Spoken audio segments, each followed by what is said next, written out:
Good evening. Hope you're going to get used to the return of Match of the Day, as this season we bring you the road to Wembley. We know you like live matches and highlights, and we're going to bring you both throughout this season, beginning tonight with the FA Cup first round proper. By the time we get to Wembley in May, hay fever will no doubt have replaced my cold.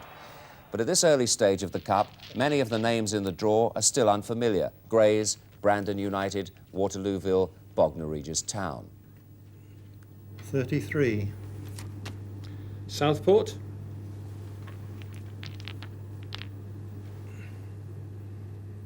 Number 18. Versus Port Vale. Well, Southport is more familiar, now in the Northern Premier. They were once proud members of the Football League. Red robe. Oh, good goal! Well, Southport lost their league status 10 years ago. Nowadays, the club's players are strictly part-timers. But a spot of cup glory would go down very well indeed. They were up against Port Vale from Division 3. Here's my personnel officer at the BBC. No, really. David Howell, who I must speak to about my overtime payments. On his busier days, he captains non-league Enfield. They were up against 4th Division Leyton Orient. The Parkinson family had Guisborough in mind today. Simon Parkinson was getting married there. Brother Phil, who plays for Bury, was trying to knock Guisborough out of the cup. Carlisle, 91st in the Football League, had an away day to Telford. That normally spells trouble for any league club. And still going strong in the FA Cup, a man who scored for both teams in the 1981 final. Remember him? Well, Jimmy will be running his experienced football eye over tonight's matches, as he will throughout this cup season, and passing a comment or two or three. And he's also looking after my cough mixture, right, Jim? Large or small one, would you like? No ice. Well, first port of call then is Enfield, who played at Wembley last season. They're the current FA trophy holders. Today's opponents, Leyton Orient from Division 4. Commentator, John Motson. Shaftesbury Road is about 5 miles from White Hart Lane, but Enfield have been to Wembley almost as often as Spurs. 6 appearances there in 25 years. Dave Howell led them to their FA Trophy triumph last May, and appropriately in our first FA Cup programme, he's a BBC employee, working as a personnel officer. Enfield's personnel include 4 players with Football League experience, 3 with Fulham. In defence, Brian Cottington and Gary Smith, and in midfield, number 8, John Reeves, who passed a fitness test this morning. Leyton Orient without injured midfield player Steve Baker, and they've made a change up front, where 21-year-old Lee Harvey, who turned the game as a substitute at Scunthorpe last week, partners Ian Jurieff. But Enfield will also be watching Alan Comfort very carefully. He's an orthodox outside left who makes things happen for Leyton Orient. Referee this afternoon is Peter Folkes from Clacton. So, 4th Division Leyton Orient in red shirts and white shorts, playing from left to right. Here's Ian Jurieff for them. Back to Kevin Dickinson, the left back, and Harvey's waiting in the middle, and that came off Reeves, and it's a corner. And Enfield's heart in their mouth in the opening seconds. Andy Pape, the goalkeeper, relieved to see it go wide. It came off John Reeves, and it wasn't far off being an own goal. Corner then to Leyton Orient. And a header away by Furlong. And back by Comfort.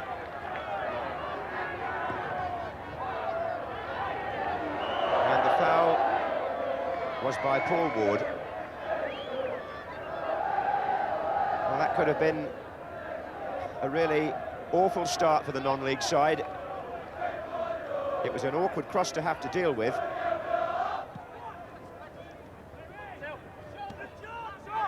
There's Parkin. On by Reeves. Reeves had a groin injury which threatened to keep him out of this match, but came through a strenuous fitness check this morning. That was on by Jurieff. Dave Howell. Only as far as Hales. Now he's trying to find Alan Comfort on the left. And Comfort's first time shot. Well collected by Andy Pape.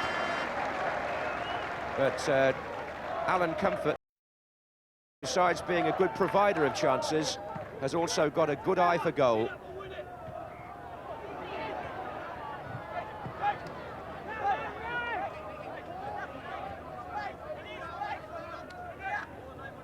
He was well found there by Kevin Hales, was Comfort, and it didn't take him very long to get his shot in.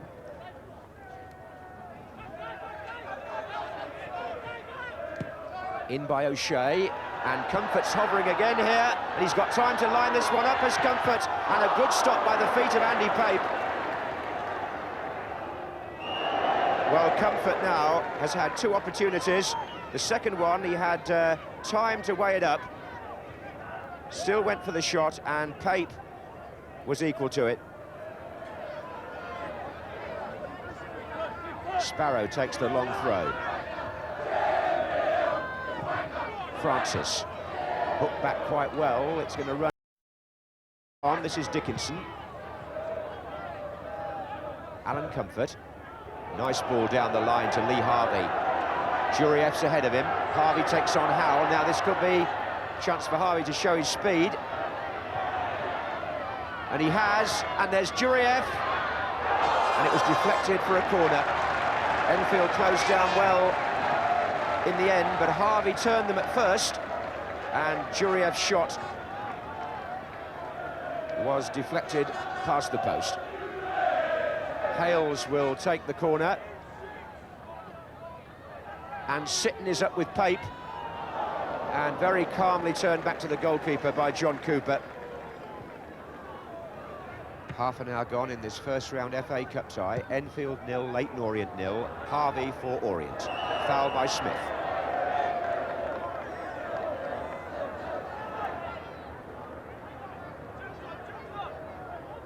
Dickinson. Jurieff. Ward. Still Ward. And Jurieff was there, and Sparrow just made sure it went round. Comfort will take it. Again, he's got Sitton and Howard to aim at. There was Sitton, and it's gone over, not by much, but John Sitton actually went to school in Enfield, so he's on familiar territory today. And he wasn't too far away with the header from the corner.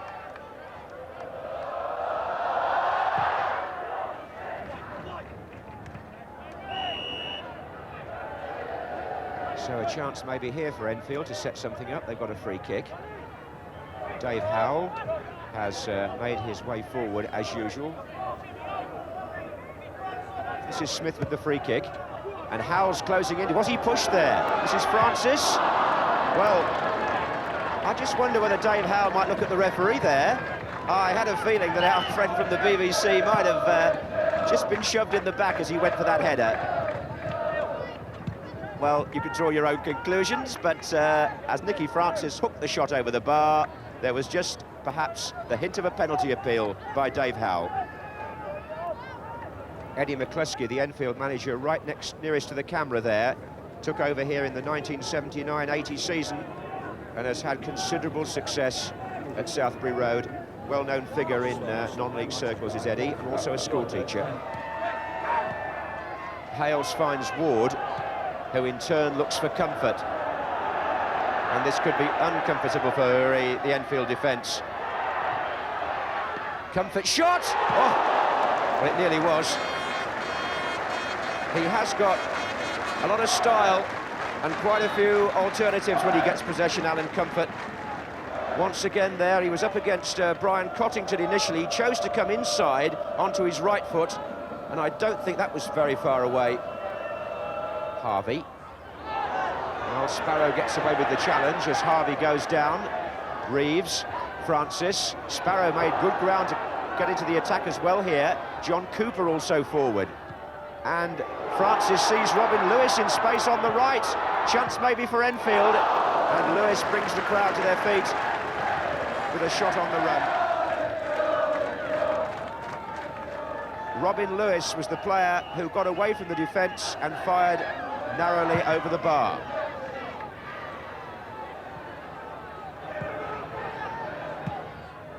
Good ball, Sparrow. Oh, pity the header wasn't just weighted for Francis, but On that note, the half-time whistle with the GM Vauxhall Conference side still having a firm foothold in this cup tie. Leyton Orient have done perhaps more of the attacking, maybe cleaner chances, but at half-time there's nothing between the two teams here at Southbury Road. Well, for the 125 years since the Football Association was formed, it's always been about playing the game. And those lads in the distance in their Parks football will also be affiliated to our parent body, whose FA Cup we are watching inside the ground this afternoon. In the second half, Leyton Orient defending the goal to our right.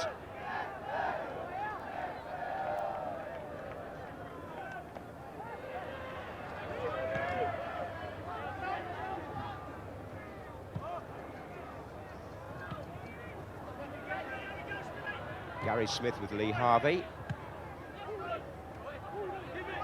John Cooper with Paul Ward. Now Dickinson.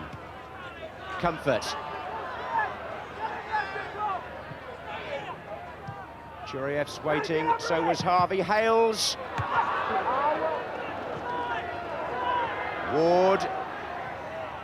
Hales is spread out wide to the right now. This is Howard. Now Hales. In goes O'Shea. Oh! Now then, Dave Howell's challenge, a goal kick given. Well, Dave Howell, the man who we thought in the first half might have had a penalty at the other end. Was he guilty here of a foul on Tim O'Shea? You can be the judge with us. Well, he was certainly a bit late, Big Dave, but I suppose he might say that evens it up.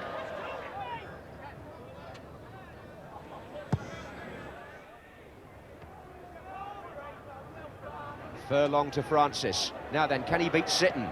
Early shot, and it forced Wells to go down hurriedly, and it forced Sitton to concede the corner. Well done, Nicky Francis. Good, determined piece of forward play, this. Shot in early, and Wells making his most difficult save of the afternoon up to now. And he's played it back to Sparrow.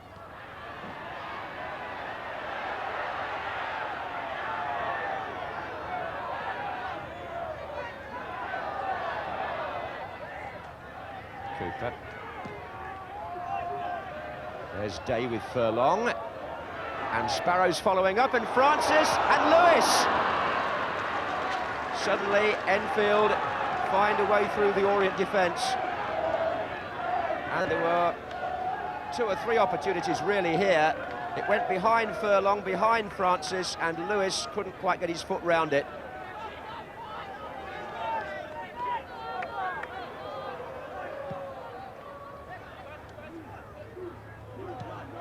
Francis now chasing.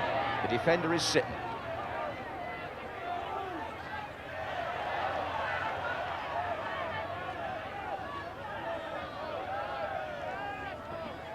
Francis. And again a corner.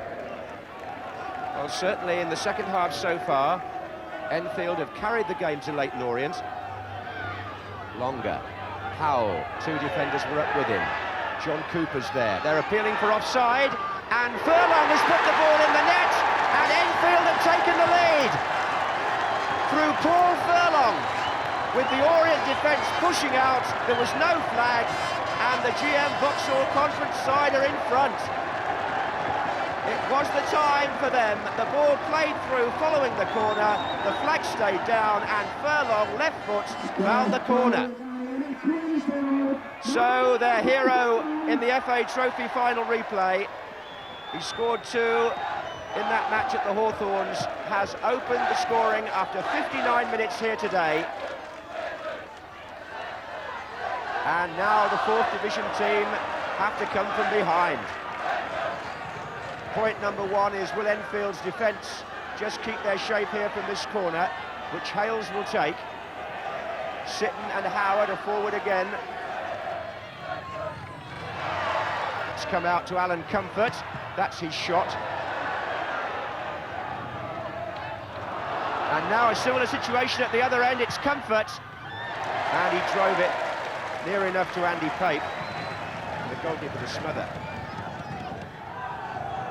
20 years old Paul Furlong is the man who at this stage in the afternoon has made his name.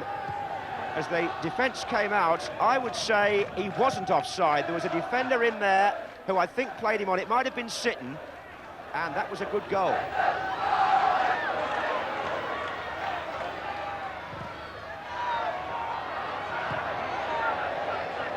Day gets there first. Ward. Wide again to Comfort. Oh, brilliant by Alan Comfort. And he's pulled it back. Ward! Well, lovely approach play by the little left winger. He skipped round two opponents beautifully there and had the presence of mind to cut the ball back really intelligently. And Paul Ward, from about, what, 15 yards, just clipped it wide. Most of what Orient have produced has been derived from this man. This was typical wing play. You saw this a few years ago every week. You don't see much of it now, do you? That's real old-fashioned dribbling by Alan Comfort, and what a joy it is to see. And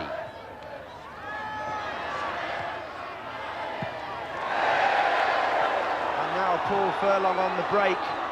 Oh, he's away! And he's got Brian Sparrow in a terrific position square if he can find him. Oh, he went for glory. And he holds his head because it's so easy from up here. Furlong only had to roll that across the edge of the 18-yard box, and Sparrow, who I don't think you'll quite pick up, he certainly didn't, because he had the kind of vision, quite frankly, that we did from here. But Sparrow was in acres of room square here. It looked like 2-0, but you could see what he was trying to do, curl it in the far corner. Howard. Not a bad ball. Harvey. Parking away. Harvey again for Leyton Orient. In by Howard.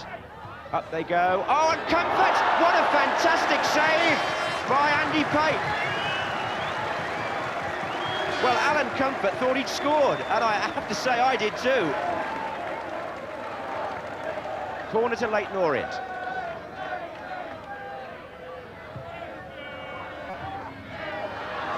Now Pate's got to work hard again.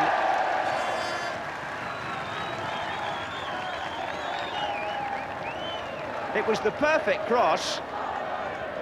Flicked on first time, and look at Comfort, and that one-handed save could be so important, and Alan Comfort has done everything except score. Howard. Reeves with Hales challenging him. There goes Hull. This is Hazelden. Well, are we going to see one of the shocks of the first round here at Southbury Road, Enfield? But Orient may have other ideas. Ward here with the shot, and it's in. They had other ideas, and Paul Ward had the best one. The captain has equalised and sent the Orient supporters into a wave of delight and relief, I would think, for his teammates. Well, this is Paul Ward's first goal for Leyton Orient, and what an appropriate time to fire it with his left foot, low down to the left of Andy Pape, who may well have been unsighted. This is Dickinson. They need to clear it. It's coming to Ward again.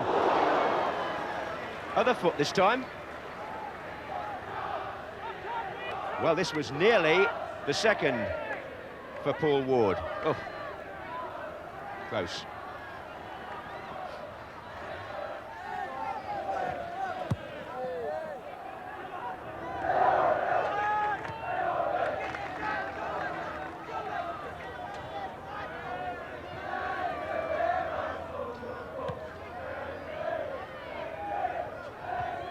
There goes Nicky Francis.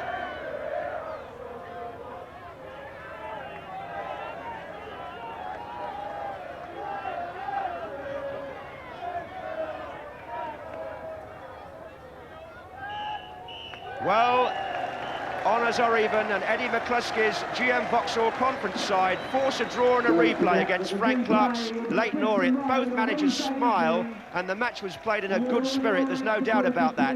Enfield were close to glory when Paul Furlong fired them in front on 59 minutes.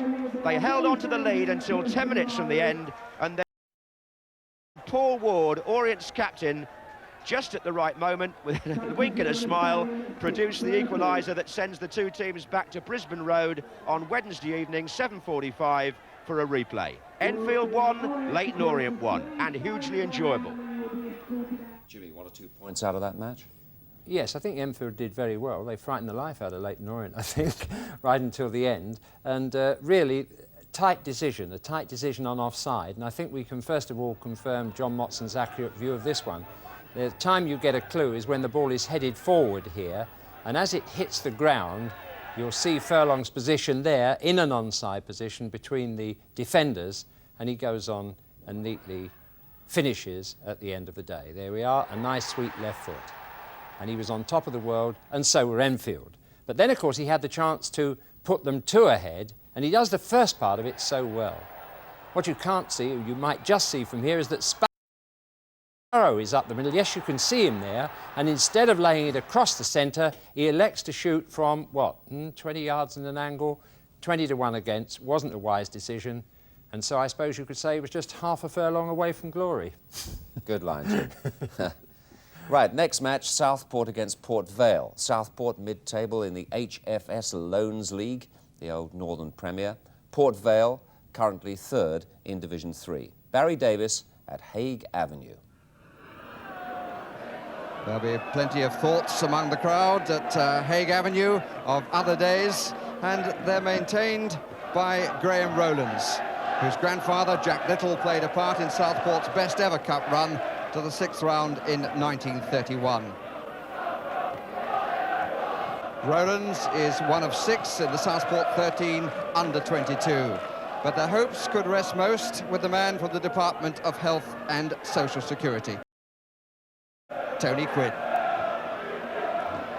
8 of the Port Vale starting 11 were heroes against Spurs last season, and they include Mark Grew, whose inclusion after a thigh injury is a little bit of a gamble by John Rudge, who includes another goalkeeper, Trevor Wood, as one of his 2 substitutes. Of the newer fellows, the experienced Ron Futcher is the top scorer with 11 so far this season. The little lad with all the balloons is 5-year-old Paul Morris. And they breed supporters young in Southport. The time is right, perhaps, to deliver a surprise package. The comment you might think of Mickey Taylor, the manager of Southport, or indeed the chairman, Charlie Clapham. But in fact, it's an old quote by John Rudge of Port Vale before the game against Tottenham. That's the beauty of the FA Cup. Suddenly Port Vale find themselves with the boot on the other leg. Southport in the orange strip, attacking the goal to our right. The referee, who has appeared at Wembley, is there for the Spurs Coventry Cup final. Running the line then, he's Bob Nixon. Futcher.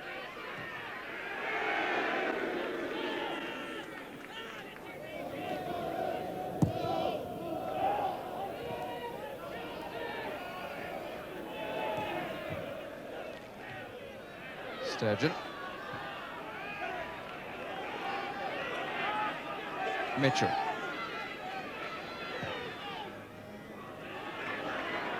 A lot of running for short legs. And he gets the dividend for Stevie Wilkes. Quinn.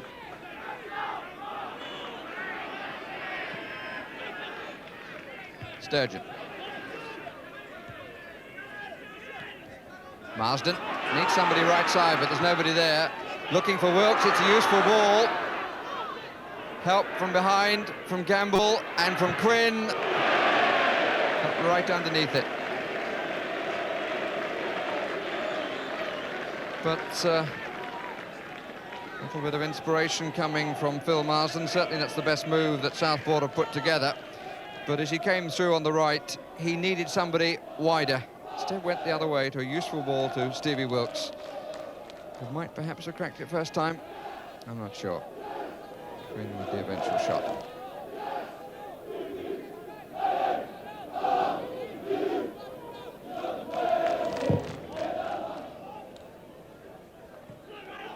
Lancashire.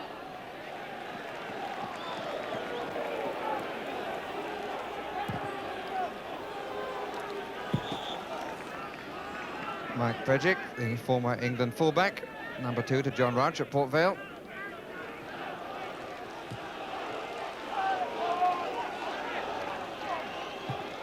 Hughes, Beckford.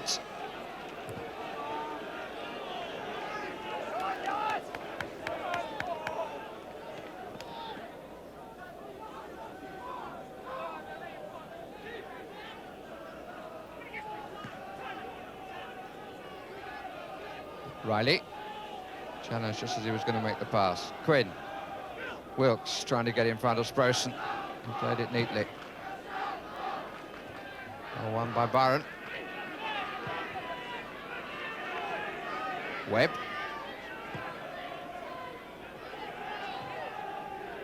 Butcher. Hughes. Oh, he struck it well.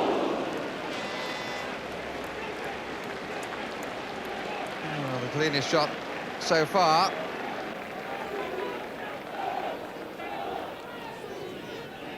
Just playing what Mr. Nixon has allowed for stoppages.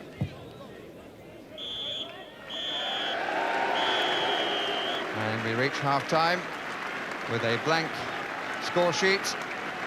And so far, to tell the truth, although the crowd applaud greatly, the occasion has been rather better than the match.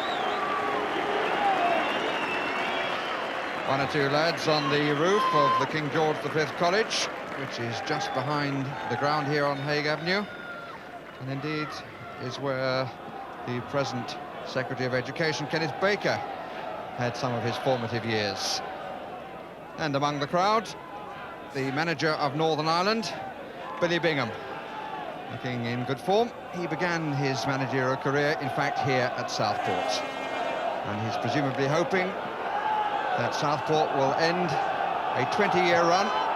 That's how long it's been since they last played in the second round of the FA Cup.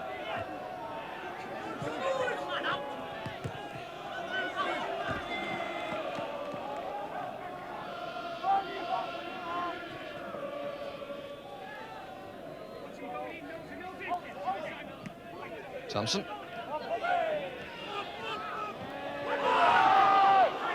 Ball appealed for, but not given. Beckford through the middle for Earl. Mitchell needed to make the tackle and did. Marsden. Wilkes. This is nice play. But the final ball is not a good one. Mickey Taylor, the manager there with the beard of Southport, used to be a player under Billy Bingham. In fact, Billy let him go. The fact that he had to explain to the current manager's father. Rowlands didn't make it, Mills did. Walker. Played early to Riley. On to Earl, on to Beckford. Oh, that's a good save if they can clear it off the line. And he can. Byron, who saved the situation after some brave goalkeeping by Evans. Poor Byron, who got it away. And Walker made rather a lot of that, but he was obstructed.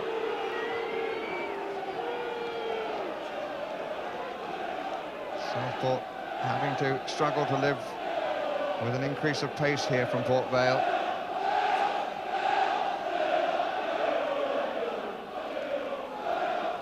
Posse of 5 in the white strip on the far side, as we look in again on the 18-yard line.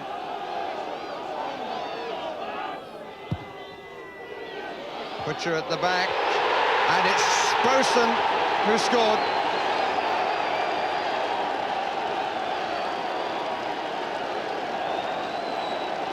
The goal coming in the 53rd minute. Growing pressure, and in the end, the finely struck free kick hit right to the head of Sprosen, who met it to give Evans not an opportunity. 1-0 to the third division side. So Sprosen making a habit of scoring on Cup Day, on Match of the Day. Scored the second goal against Tottenham last season. Here's Quinn. Bobby Thompson, this is a chance! And Grew saved well and then was caught by Marsden. And Thompson saying, come on, this is not over yet. And Marsden being booked for the challenge on the goalkeeper. Did send him in a bit of a cartwheel, which Mark Grew, in his current state of fitness, would not have appreciated.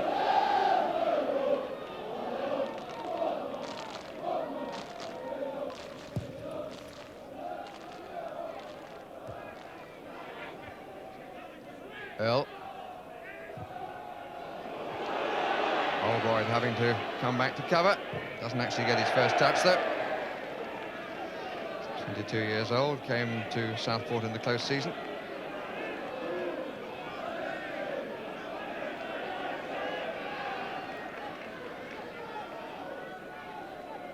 Butcher. Earl waiting. It's Quinn who got the challenge in.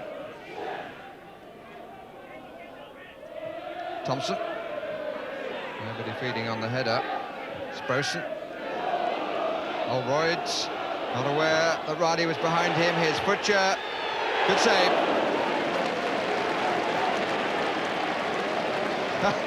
The muddied patch. Well, there wasn't hair all the way down, but it covered more of the ground before. It's been around Butcher. It was a useful header. The ball was a little bit further back than he might have wished. He was struggling to come onto it.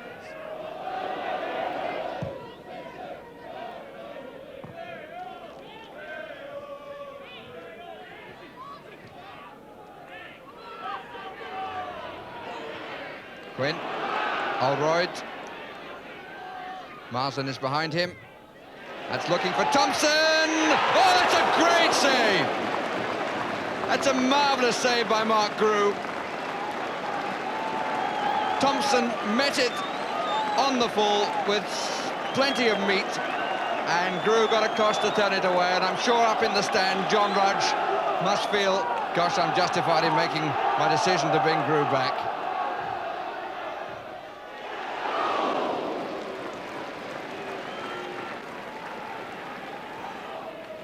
Goalkeeper who's travelled far, but who's travelled well.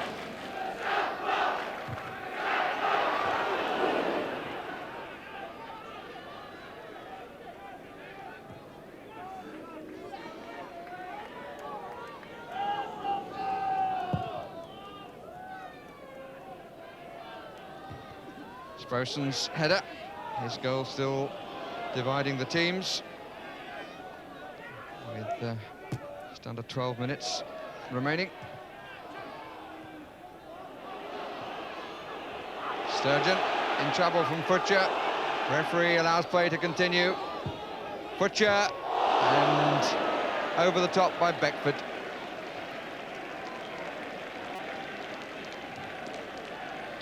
Certainly the man who supplied the cross, Ron Butcher, among the contenders for man of the match. Had a very good second half, particularly at a time when Southport threatened to come back. Threat has faded a bit.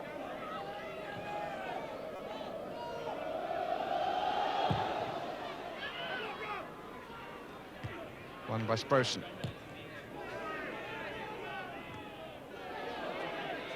Earl, Butcher, Riley to the left. Butcher going to go it alone. Beckford, now Riley. It's 2-0.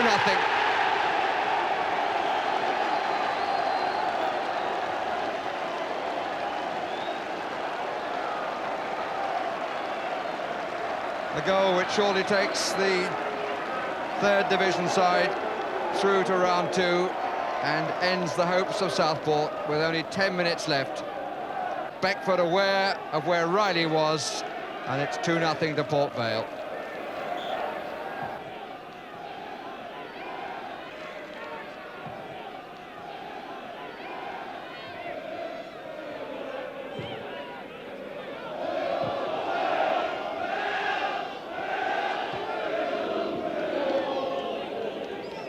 Well, having got through to the first round for the first time as a manager, still wants more from his side, but in his heart he must know that he's not going to make it to round 2. Beckford, Futcher waiting to go. Mitchell has come back to mark him. Other players coming forward, among them Mills. That's a good stop.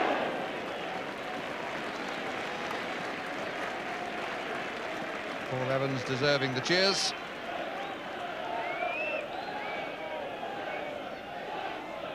It's a well-hit shot that he turned away.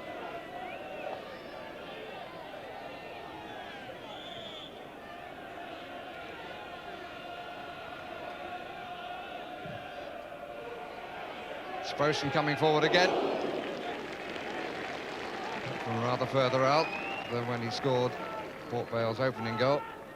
He didn't get it right.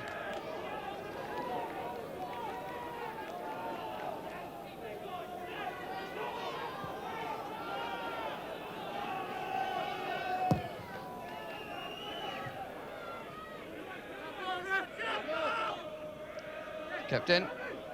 Webb. Rowlands making light of his injury. And as I can see from close, it's definitely a piece of plaster he has on his head. So Nixon has allowed 3 minutes so far for injuries and stoppages. Mitchell. Runs to Thompson. Hazel.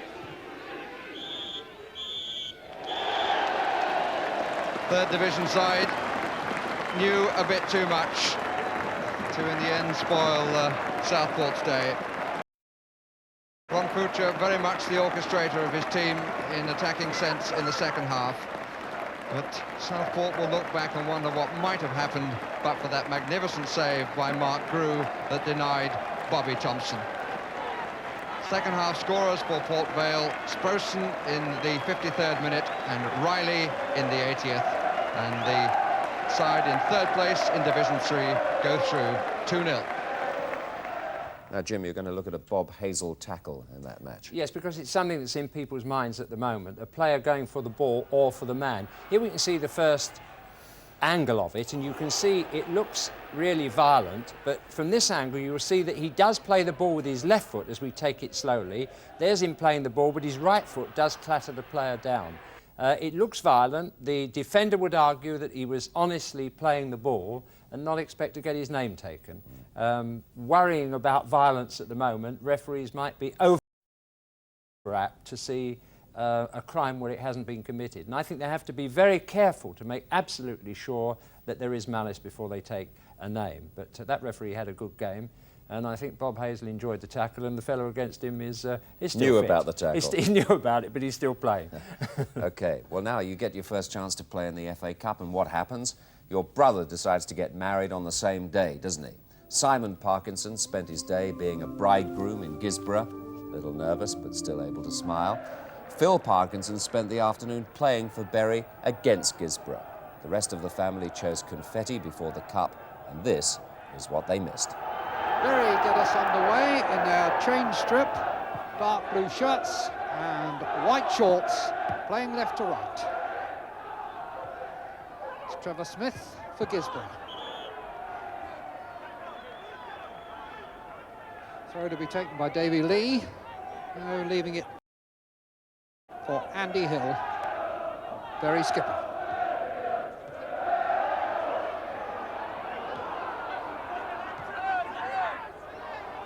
Hill, looking for Elliott in the middle, headed by Parkinson. And this is goalkeeper Steve Toth, who's played 14 games since he joined Guisborough in September and conceded only 5 goals. 2 of those penalties.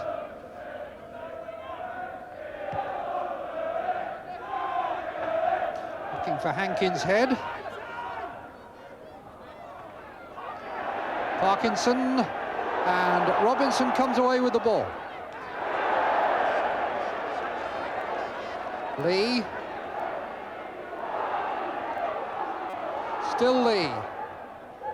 And the first goal scored by Phil Parkinson. Well, he'll be pleased he came. Good cross from David Lee, and Parkinson's powerful header past Toth, and we've been playing just 1.5 minutes. Well, we just discovered that Ray Hankin has been playing for 36 minutes as skipper of Guisborough. Hasn't got a captain's armband on. May well have been that referee Tom Fitzharris was concerned about Hankin engaging him in conversation as frequently as Hankin is prone to do. And Hankin protested that he was, after all, the skipper. And Mr. Fitzharris said, well, then where's your armband? And he's got a yellow card for him. Improperly dressed. And I think he may have said something and has now been shown the red card and sent off.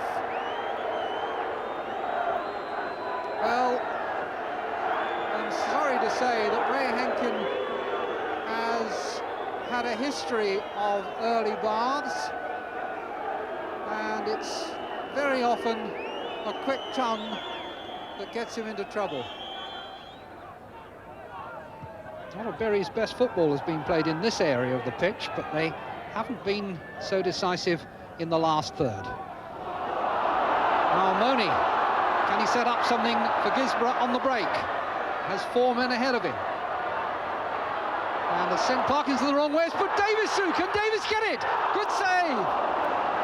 The best chance that Guisborough have had, and it called for a very good save by Farnworth.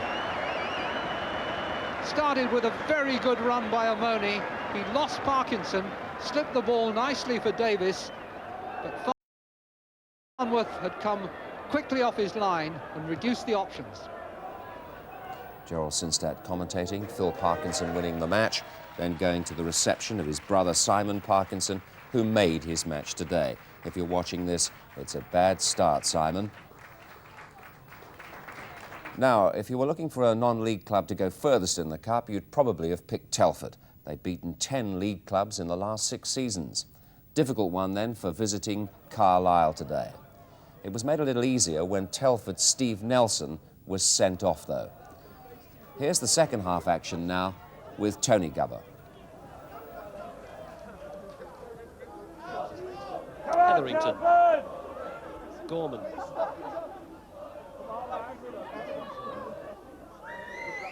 Walsh. Hooked in by Marshall. Good strong header. Charlton saved it on the line. Oh! The defender was at fault, Trevor Staunton.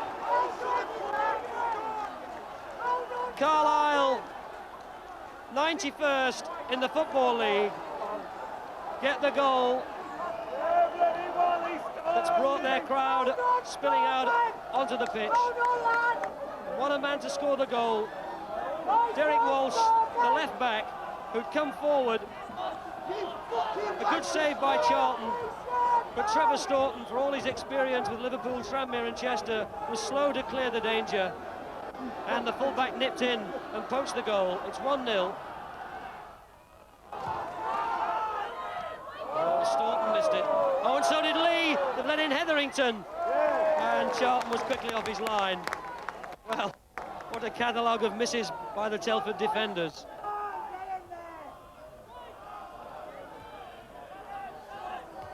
Ball forward by Harry Wiggins. This is Tommy Lloyd. Alcock.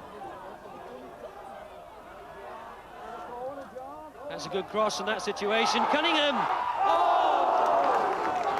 Telford's best opportunity, and coming so soon after they'd conceded that goal to Carlisle. This is Griffiths.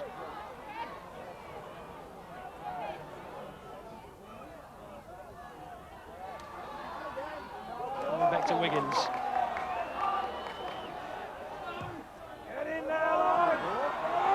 Oh, it's there! Carlisle at 6s and 7s. And it's the substitute, Tommy Lloyd, who's made it 1-1. Tommy Lloyd's 9th goal of the season. Came on as a substitute early in the first half. And a ball that looped over the defenders, inviting Lloyd to equalise. It's 1 apiece. And it's a Cunningham. And Wiggins makes a quick break, pursued by Marshall. And now needs a bit of support and finds Cunningham. Cunningham again, trying to burst through, and he gets the shot. Well, Carlisle's defenders allowed him to overtake them. That looked like a defender's ball. 1-1, replay on Tuesday. Best non-league performances today by Altrincham, who beat Lincoln 3-2, and these.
Well, Fulham were beaten today at home. You've got a bitter tongue, Des. What does that mean financially to the club, Well, though? it could mean 5,000, 10, 50,000, just depending on the luck of the draw. But you know, it mostly means we shan't be on Match of the Day, the new Match of the Day. But it does mean we're concentrating on the league. OK. Well, I hope you've enjoyed the highlights of the Cup this evening. Back again with round 2 on December the 10th. After that, it'll be highlights on Saturday, live match on Sunday from the 3rd round on. The Cup is all about romance, of course. In 1981, Tommy Hutchison scored for both teams when Spurs and Manchester City drew in the Wembley final. Today, at 41 years of age, Tommy's still going strong, playing for Swansea, and he scored. Good night.